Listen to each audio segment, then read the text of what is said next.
Welcome to Inside Leisure World, Seal Beach TV's longest running series. We've been on the air since 1996. Today's guest is a scientist. He's one of the few scientists whose discovery has entered the public imagination so completely that everyone can quote the famous equation. People would stop him on the street to ask him to explain his theory. It became so popular that he was forced to claim that although many people took him for the famous Albert Einstein, he was only someone who looked like him. We are fortunate today to have as our guest the real Albert Einstein. Welcome, Dr. Einstein. Danke, Josef. Guten Tag. Would you tell us something of your youth and early life? Well, I was born in Bavaria, Germany in 1879. My father was Hermann, my mother was Pauline. And we had a good youth. I was of Jewish extraction, but also very influenced by Catholic school that I went to, Catholic public school. And I remember one of the most profound things that happened to me when I was 5 years old. My father gave me a compass, and I realized there was something very mysterious about how the compass needle would move. There was something in space, in the air, and that was magnetism. And that put me on my quest of learning how nature worked and what electricity and magnetism are. Okay, and that led to your academic career, I'm sure. Well, yes, I did well in school. Some of the things I didn't pay much attention to, like plants and botany and zoology and how animals lived. But I was more interested in stars and space and electromagnetic phenomena. My mother did teach me how to play the violin, and I enjoyed the violin, and then later my wife enjoyed me to play the violin, and it gave me great pleasure over the years. But I excelled in mathematics and taught myself how to do geometry and algebra, and then by the time I was 15, 16, we moved to Milan, down in Italy. And that was just like a breath of fresh air. The Italian countryside and the spirit of Italy was, even though I grew up in Bavaria, and Bavarians were very fun-loving, light, joyful people compared to the Northern Prussians, there was still a little something oppressive of Germany. And when the air of Italy, it was just wonderful. And while I was there, I was 16, and I wondered what it would be like, because I was studying theoretical physics, what it would be like to ride on a beam of light. And if I were riding on a beam of light, I should see the light as stationary, not moving. But that was never observed in physics, never observed in the experiment. So I came to realize then that the laws of physics would have to be the same for everybody in however they were moving. And so at 17, 18, I didn't finish my high school degree. I went back to Switzerland and finished my high school degree there and started at the Institute. And there I learned higher mathematics, and I was learning more about electromagnetism. And there was a great controversy in electromagnetic theory then. Did it work mechanistically, or did it work by wave, by fields? And what's the difference between mechanistic and field? Well, one thing is like bumping against another, and the other is like waves. Kind of the difference between particles and waves. And we will later learn that light and electromagnetic radiation, which light is electromagnetism, that it's both. It's kind of both and neither. And that's kind of a mysterious explanation. But I went on and did my university work, and I met Maliva. And she was a student there in Switzerland also. And we became quite enraptured with each other. And actually she worked with me on my theory of relativity, and actually I should give her a great deal of credit for it. Actually, she got all the money from the Nobel Prize, and I'll explain that in a little bit. But we had a child out of wedlock, Lisserl, and because of the scandal, the situation, we gave the child to some family.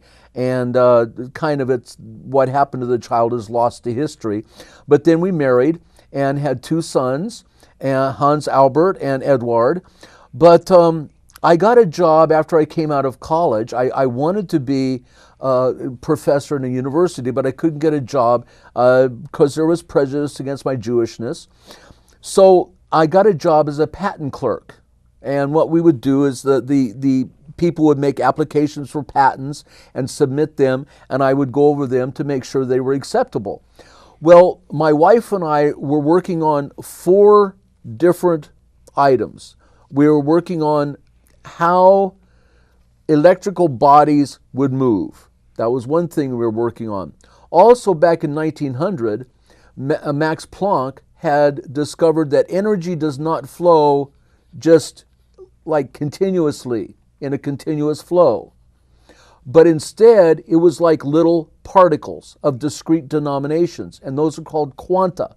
And later that term will give rise to what we know as quantum physics, which is the behavior of how the particles work inside of, how atoms work and the particles inside of atoms. So we submitted this paper, which also included what's known as Brownian motion and also the photoelectric effect, because I did not get the Nobel Prize for relativity. I got the Nobel Prize for Brownian motion and the photoelectric effect. Now, what Brownian motion is, if you take a jar, a beaker of still liquid, and you put pollen in that, and you examine that pollen under a magnifying glass, that pollen will be jiggling. Well, until this time, 1905, no one had proved that atoms really exist. They were theorized, but they hadn't been proven. But the jiggling of the water molecules against the pollen made the pollen jiggle, and that gave scientific evidence for atoms existing. Also, the photoelectric effect, if you take a metal surface. Can you go back to the pollen Sure. on the top of the water? Pollen floating in the water. How does that prove that? Because you look under the pollen under a magnifying glass, and the pollen will be shaking, jiggling in a totally still room. And that infers that there's something in the water that's making the pollen jiggle. And those are the water molecules, which are 1 atom of oxygen and 2 atoms of hydrogen. And so that proved that atoms exist because they're being bombarded. And there's certain mathematical equations that describe exactly how they behave. Mm-hmm. And also the photoelectric effect proved quanta, is that you take a metal surface and you shine ultraviolet, purple or ultraviolet light on the metal surface, and it will eject electrons. And that is because energy comes in these packets known as photons or light packets called quanta. And so what they really gave me the Nobel Prize for was that. Well, this notoriety of submitting this paper allowed me then to get a university position. And one of the implications of this paper that Maliva and I did on the electrodynamics of moving bodies showed that there was an equivalency of mass and energy, that you can convert mass to energy and energy to mass. Before that, they had the law of conservation of matter or mass, that mass could not be created or destroyed, or energy could not be created or destroyed. But part of this is that famous equation that you just mentioned, E equals mc squared, which energy is equivalent to mass. You can convert mass to mass or matter to energy and energy to mass. And that infers a whole lot of giving off of energy with So a very little bit of mass. Am I understanding you then? Are you saying that energy can be, mass can be created or destroyed, or it still cannot? It can only be converted. Converted. You cannot create it, Okay. but you can convert it. And that's what the famous equation says. Well, with this, I became popular and more known, and I was able to get some university positions. I taught in Switzerland, then I taught at Prague in the Austrian Empire. Then it was Austrian Empire, because that was like, 1910. Finally, I got a chair at the University of Berlin, in the university there, and became a professor. That was, in 1913, just before World War I, the Great War.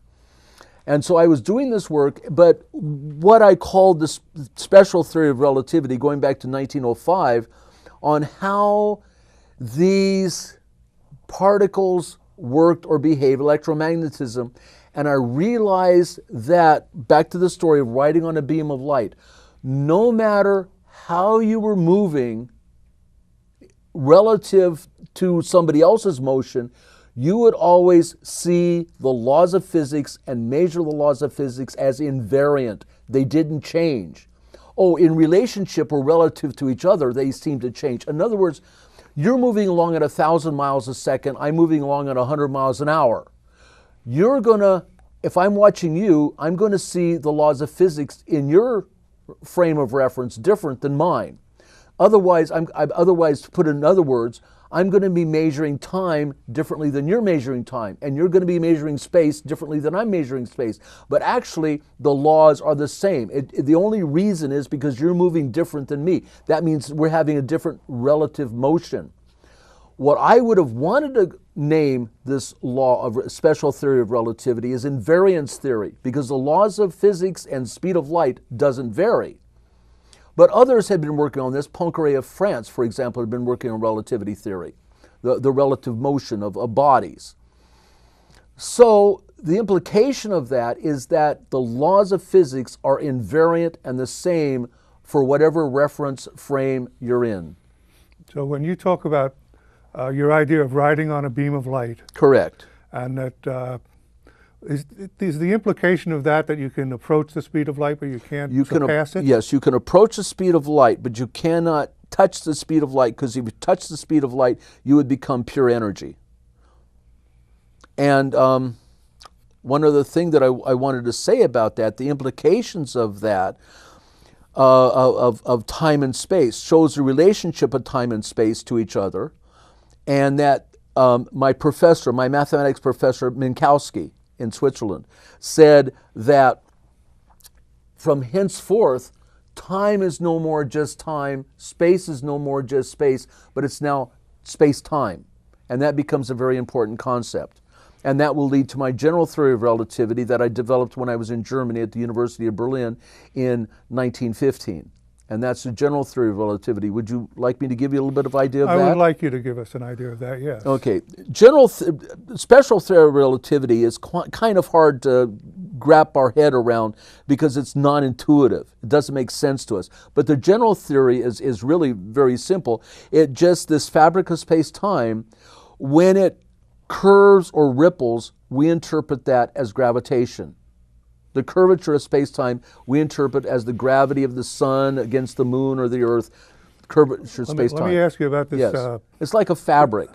That's what I wanted to ask you about, was this fabric. Is it like a mesh? If I was going to think about a three-dimensional mesh. A three-dimensional mesh. Actually 4, including time.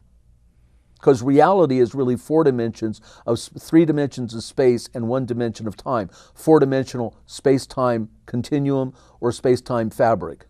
Okay. So the fabric is mesh-like and has 4 elements to it. Correct. And those elements are? Length, height, width, and time. Okay. All right. Okay, thank you. Go on from there. Okay. So in 1915, I'm starting to develop this general theory of relativity, accounting for gravity. And like, for example, if you're pulled up in an elevator, it seems like you get heavier. That's the relationship, again, acceleration to gravity. And so you have everything that in this universe is really a manifestation of the fabric of space-time. And when it curves, we interpret that as gravity. When it gets really wrinkly, we interpret that as the energy electromagnetic force or electromagnetic energy. Because there's only 4 forces in the universe. There's gravity, electromagnetism, which that would be when it gets wrinkly. There's also the strong and weak forces, which are nuclear forces, which in the nucleus of an atom. And I won't discuss that. That would take us off track. But the point is that the curvature of space-time, that's what we interpret as energy and matter. So, for example, if you take space-time and you wrinkle it, we interpret that as electromagnetism, electricity, or light. If it becomes knotted, we interpret that as physical particles, mass or matter.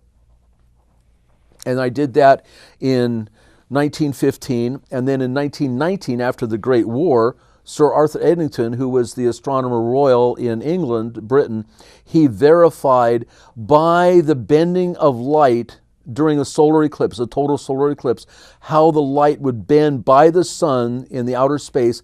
And so a star behind the sun, which would be invisible normally, was bent by the gravitational mass of the sun. And so we could see that on Earth during a total eclipse. And that proved the general theory of relativity. And then right after the war, I was able to take a trip around the world. I visited England and I met Lloyd George. I met Whitehead, Alfred North Whitehead. I traveled to Spain. I met King Alfonso of Spain. In China and Japan. In Japan, I didn't have the chance to meet the emperor, but I did meet the empress. Also was in France, and I met Madame Curie, and I met also Princess Bonaparte, who had been a descendant of the Bonaparte family. So I had that, and while I was on that, that was in 1921, 1922. It was in 1921 that they awarded me the Nobel Prize for Brownian motion and the photoelectric effect, but it wasn't until the next year I actually received that, because I was not there in Sweden. However, I have to go back to kind of a more indelicate part of my life. In 1916, my wife and I believe it was 16, my wife and I divorced, Maliva. Well, she would only grant me the divorce if I agreed to give her the Nobel Prize money, because I knew I'd be getting the Nobel Prize sooner or later once they actually verified the details of it, because I wanted to marry my cousin Elsa. And Elsa and I were married, but she died a few years later. And so when I divorced Maliva, the money from the Nobel Prize was put into an anonymous account in Switzerland, and that money then was given to Maliva, and she had like a bed and breakfast in Switzerland there and was able to take care of her sons. One son went on to Berkeley here in California and became a professor of engineering. But she ran this bed and breakfast off the Nobel Prize money for the rest of her life. That was able to take care of her and the other son, who was not well mentally. Okay, and this is in the 20s now, right? Correct. And where are you teaching now? Yeah, I'm still at the University of Berlin, and also National Socialism, Nazism, was on the rise. And I could see the anti-Semitism, and I had been somewhat involved when I was in Prague as a professor there, and being aware of the Zionist movement and also anti-Semitism. I had not really been so aware of that before, but it became very instrumental in activist for advocating the Jews to get a homeland over in the Middle East. At this time, though, Hitler, and let me see, he was elected in 1932. And in 1932, I decided it would be best to get out of Germany. So I eventually came to the United States. I visited Caltech here and at Pasadena. In fact, I have there's a house still in Pasadena where I lived. But I decided to go to Princeton, New Jersey. And they put me up at the Institute of Advanced Studies, and I did my work there the rest of my life. What I wanted to work on, and this is still being worked on today, was a unified field theory, showing how electromagnetism and gravity are two aspects or two sides of the same coin, same energy. There's four forces. And actually what will later be known as a standard model will unite electromagnetism with the weak force and potentially with the strong force, the nuclear forces and electromagnetism. And that's what quantum physics deals with. But those three forces have never been unified with gravity. And that's for what came later in my life after I died, because I died in 1955. But later in the 1980s, 1990s, they will work on what's known as string theory or supersymmetry, which was trying to unify all the four forces of the universe in one grand unified field theory, or something as they call it, theory of everything. But I worked on that much to my frustration for the rest of my life, because I never could come to any kind of mathematical conclusion for one thing, and I was criticized for this, but I sometimes felt myself beyond criticism, is that I didn't take into account the nuclear forces, because that was all new. They didn't really understand how the nucleus worked, and would not until really time of World War II. And of course, we knew there was going to be war in Europe. Hitler had already taken Czechoslovakia. He had Austria, Czechoslovakia. He had designs on Poland. And in August, I think it was August 2nd of 1939, I wrote FDR, President Roosevelt, a letter saying about this equivalency of energy and mass. You could take a little bit of matter and convert it into a very large amount of energy. In other words, you could take, say, a pound of uranium and make a very large explosion out of it, enough to blow up a city. And of course, that inspired Enrico Fermi and a few other scientists. Enrico Fermi had gotten out of, that's the Manhattan Project. Yeah, that would explain your relationship to the Manhattan Project. Okay. Now, myself, I did not work with that because I was a pacifist. I didn't believe in war and didn't approve of war, but I had my feelings about Hitler nevertheless. But this other collaborator with me Enrico Fermi, was an Italian scientist. He would later get the Nobel Prize, and he knew about atomic physics. Do you know what his prize was in? What? I believe it was for the neutrino, which was a little neutral particle. And also has to do, he worked also, inspired a man named Wolfgang Pauli, who describes the spin of particles, and he got the Nobel Prize for that.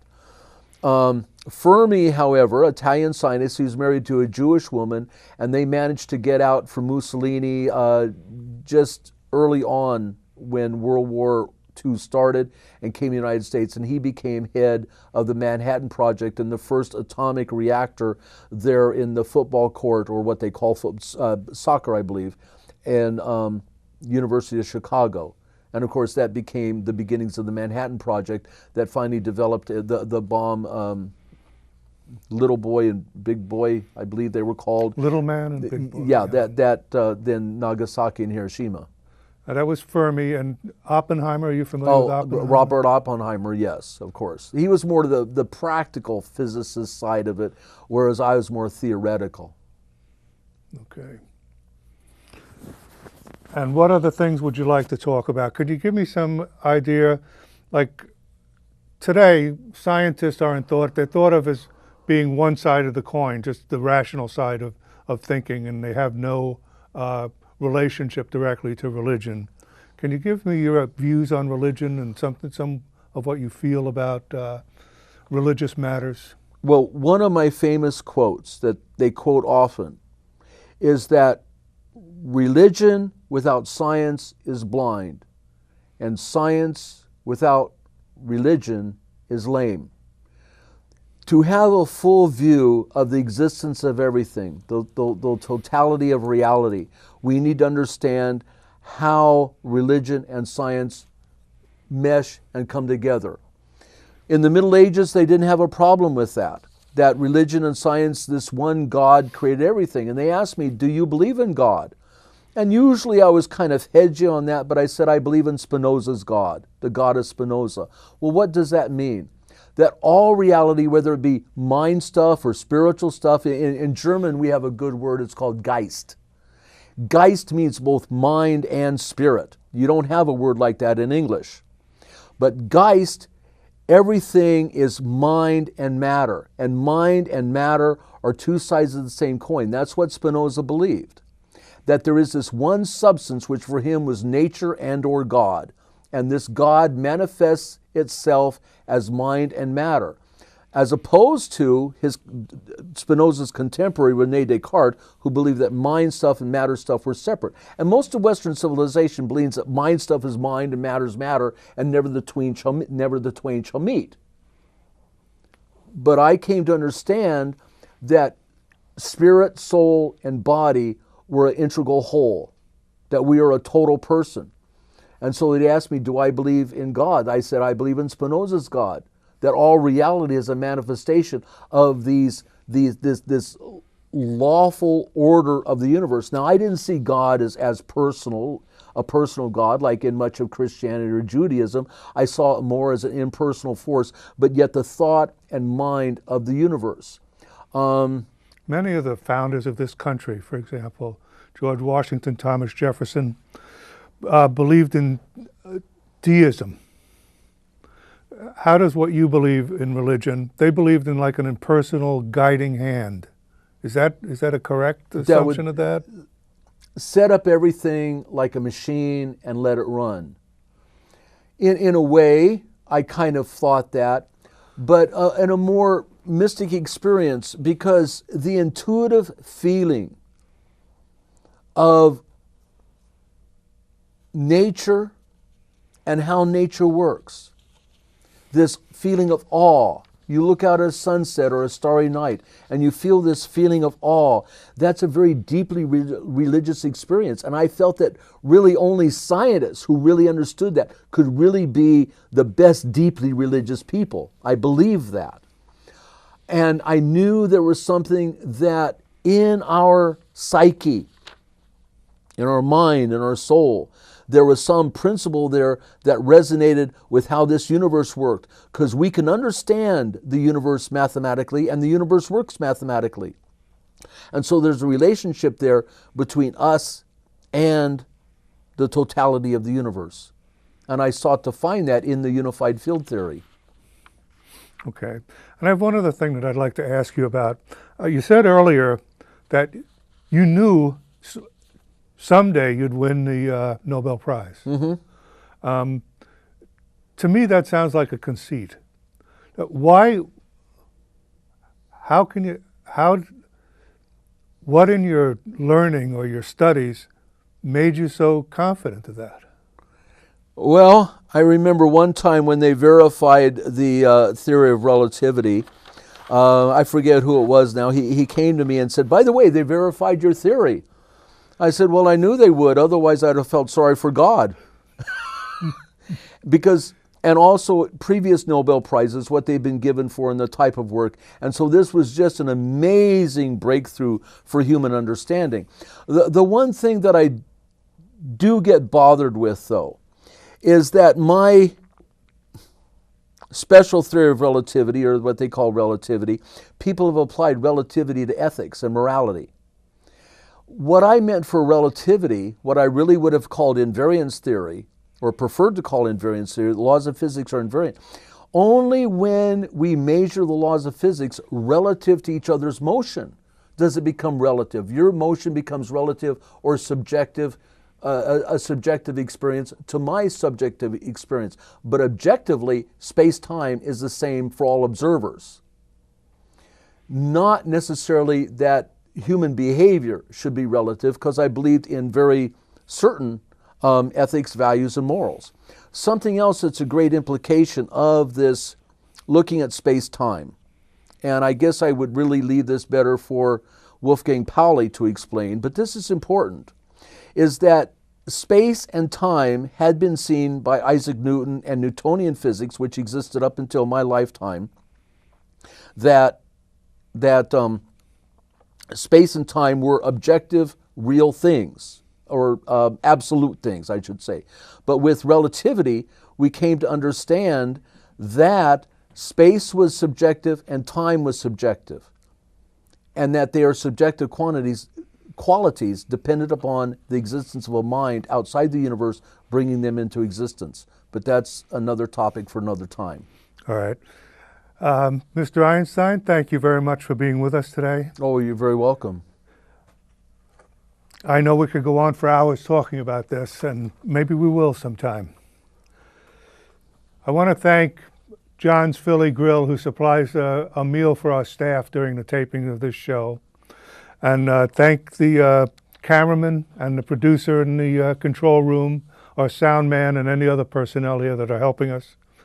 Thanks for watching Inside Leisure World.